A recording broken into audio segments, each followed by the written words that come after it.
Welcome sa Clearban Channel mga katiktik. Ngayon mayroon tayo ditong Google account ng Realme 8i. So yon mga katiktik, ipapakita ko sa inyo ang model number. Punta lang tayo dito sa emergency call at i-dial natin yung asterisk sign number 899 at sign number. Tapos pupunta ka dito sa my software version.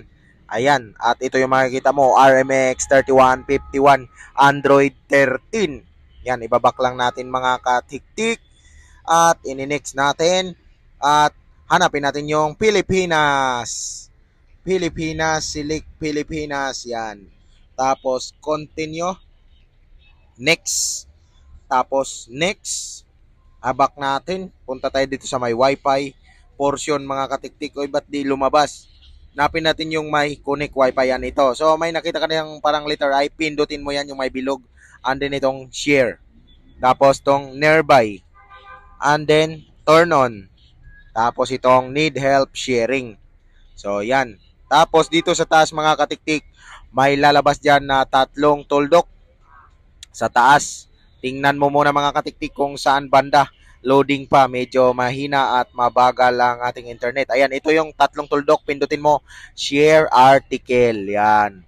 Tapos, piliin mo dito, hanapin mo yung messages. Yan, itong kulay green. Yan, messages. Ayan, agree. And then, new message. Tapos, dito sa pinakataas, lagyan mo lang yan ng 911, send to 911, pindutin mo, and then, burahin mo to lahat dito mga katiktik, at mag-type ka dito ng www.youtube.com. So, ganyan lang. So, make sure na may dot yan. Kasi pag mali yung tinype nyo, hindi po magpapangsyon yan.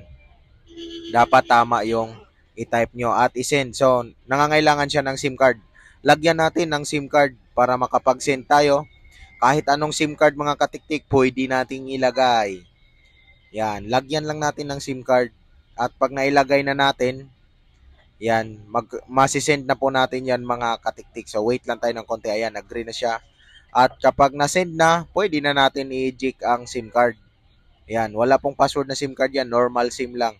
And then, pindutin natin tong sinend natin. Yan, buksan ang URL o open URL. Yung naghang. Yan, so pumapasok na siya sa YouTube app. Punta lang tayo dito, settings, and then about, tapos YouTube terms of service.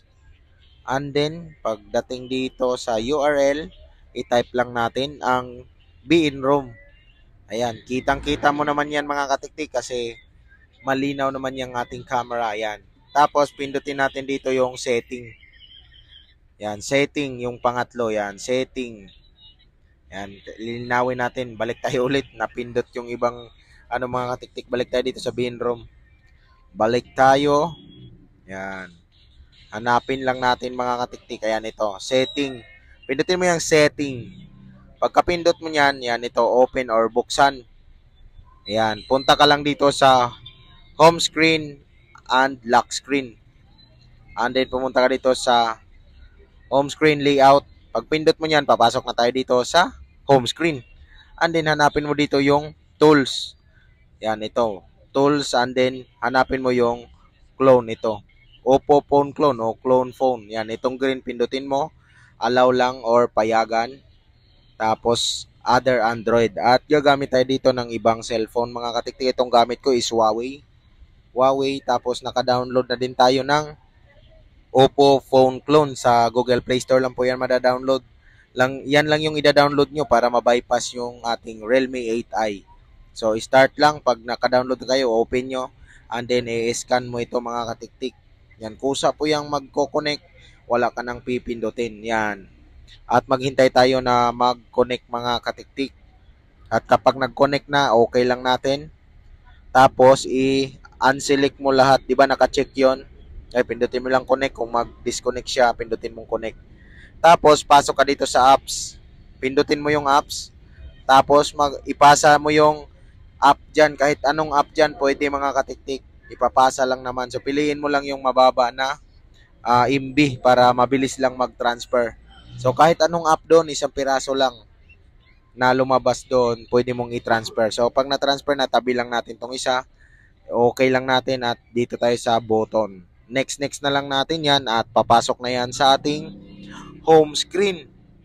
So, ganun lang kadali mag-bypass ng ating Realme 8i kung sakasakaling na format nyo ang yung Realme 8i at nakalimutan nyo yung Google account. So, ganyan lang ka-basic.